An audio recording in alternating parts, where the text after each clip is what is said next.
नमस्कार आम रोषे को स्वागत। आज मु बनाऊँगी मयूरभंजर गोटे पारंपरिक रेसिपी साग करड़ी भजा। रेसिपीटी बनैवा जी सहज खाइबा को सेतिकी स्वादिष्ट मध्य लगे। तो चलतु आज रेसिपी स्टार्ट करवा। मुझे किसी सजना साग को भल भाव में बाछि नहीं या प्रथम चुन चुन कर काटी नेबी।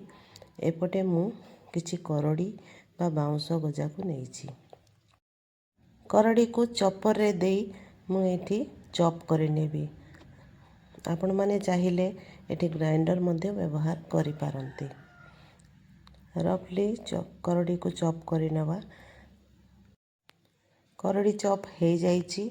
एठी मु गैस रे गोटे कढ़ाई बसई से 2 चामच परिमाणर सोरिष तेल देवी। सोरिष तेल रे साग भाजिले साग भजार टेस्ट बढ़ी जाए। आपण चाहिए रिफाइन तेल मध्य यूज करि पारिबे। छुंको पाई मु एठी किछि कंचा लंका रसुण छेचा आ पियाज कटा नेछि। एठी फुटण पकेया पाई मु अल्प टिके सोरिष मध्य नेछि। तेल गरम हे गलानी। प्रथमे मु सोरिष फुटण देई देबी। सोरिष भल भाव में फुटी गले काटिक रखिथिबा लंका पियाज रसुण सबू मु एठी पकेई नेबी। रसुण पियाज सबू लाल लाल हवा पर्यंत भाजी नेबी। पियाज रसुण सबू एबे भाजी हो गलानी। देखंतु भल भाव में भाजी हो जाइछि। एबे मु चॉप करी रखिथिबा करड़ी को सेठी पकेई देबी। स्वाद अनुसार लूण आउ हळदी मध्य पकेई नेबी। करड़ी हमर भाजी हेबा पई बेसी समय लागिबनी। प्राय 2 ରୁ 3 मिनिट रे ही करड़ी भजा हो जिवो। करड़ी को एमती घांटी घांटी भाजी नेबी भल भाव में। 2 ରୁ 3 मिनिट हो जाइछि। आउ करड़ी मध्य पूरा सुखी गलानी। भितरे थिबा पानी आउ नाही। आ भल भाव में मध्य ये भाजी हो गलानी। एबे मु काटिकी रखिथिबा सजना साग को या ऊपर पकेई नेबी।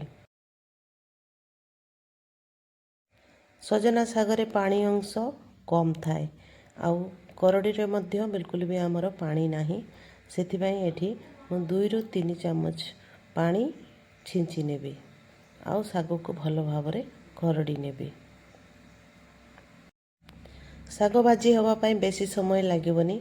आउ 2 मिनिट रे ही साग भजा रेडी हो जिवो। किंतु ताकू भल भाव में एपट सेपट घांटी की साग को भाजीबा को पड़िबो। नहले गोटे जगह मेंचा हेकी रही जिवो। सेतिबे एमती चले चले का मु साग को भल भाव में भाजी नेबी। साग भजा एबे रेडी हो जाइछि। एबे गोटे पात्र रे साग सब काढ़ी नेबी। रेसिपीटी आपन को केमिति लागिला कमेंट रे निश्चय जणैबे। जदि करड़ी खाइबा को पसंद करते ताहले ए रेसिपीटी घरे थरे निश्चय बनांतु। निजे खांतु घर लोकों को खुआंतु। आ केमिति लागिला तार स्वाद सेटा मते निश्चय जणांतु। देखा हबो नेक्स्ट वीडियो रे। आज रहूची। जय जगन्नाथ।